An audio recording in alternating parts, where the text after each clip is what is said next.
Sir, India sent out the Britishers in the year 1947, but still India is following the old British Act and strengthening the British Act. Sir, DMK, while welcoming the bill, we wanted to point out few discrepancies, and there is a complete letdown in the airport industry, sir. Sir, this Aircraft Bill 2020, no doubt, sir, it regulates the manufacture, possession, use, operation, sale, import and export of civil aircrafts and licensing of aerodromes. No doubt, sir, this bill converts three authorities, namely Director General of Civil Aviation, DGCA, Bureau of Civil Aviation Security, BCAS, and Airport Accidents Investigation Bureau as statutory authorities.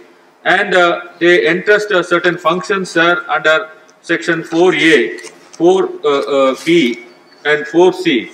However, sir, only one problem which I see from this bill is, sir, when you give these expert bodies an independent power, so far as, sir, DGCA, they have the power to regulate the aircraft functions, and so far as the other body, that is BCAS, regulatory oversight function related to the civil aviation security, and so far as the third body, that is AAIB, to investigate related to aircraft accidents and incidents. However, sir, the central government has one power under clause 4D, namely, sir, the superintendence over these three authorities.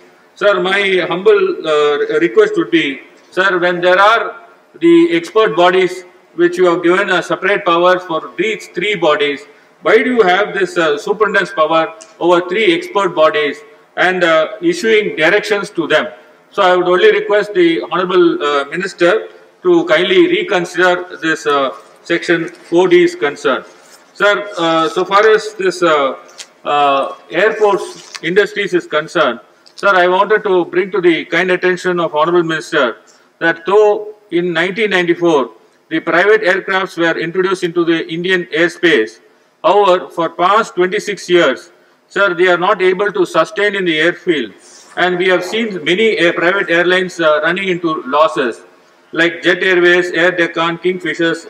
Therefore, sir, please, unless the air routes and air freights are regulated and are made affordable to common man by way of bringing in a new act, sir, you can't see this growth in this industry.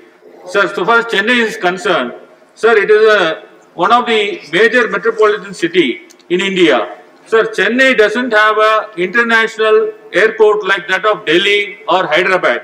Sir, Chennai is not even taken into consideration by this government.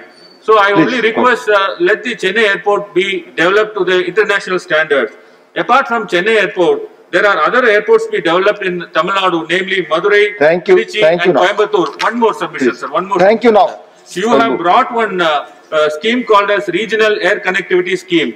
What have you done to connect all the small towns and villages? The National Highways Act, why don't you bring a special enactment so far as acquisition of lands for this airport sector, so that you can easily acquire the lands and establish more of the Thank you. airports. Thank you now.